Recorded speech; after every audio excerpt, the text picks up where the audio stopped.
So whenever you're hired for a sales position in the beginning, if it's your first hire, this is your first sales guy, you need to act as a sales manager.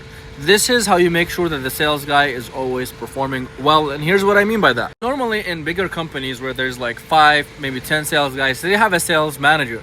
This guy who's the manager, he's responsible of tracking their numbers, practicing with them, going over KPIs with them, which is exactly what you need to do as the business owner when it's your first sales hire. So you hire somebody and you sit down with them, maybe on a daily basis, 30 minutes, and you role play. You role play objections, you role play the presentation that you give, you see how they're performing and you tweak their approach.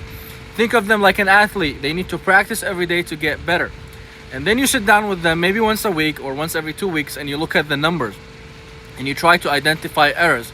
Because if you let something bad go on for a long time, it could cause you to lose a lot of money.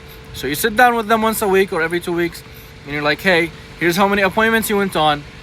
What is your closing rate? Okay, if the closing rate is great, you congratulate them on that. You're happy for them. If it's not, you try to find out what the error is. If this goes on for a long period of time where they're not closing as good as you, let's say you were doing the closing and you closed at 40%, but now the sales guy is only closing at 20%, this is bad. If that continues, you need to find somebody else who can close better. But this is how you track their performance.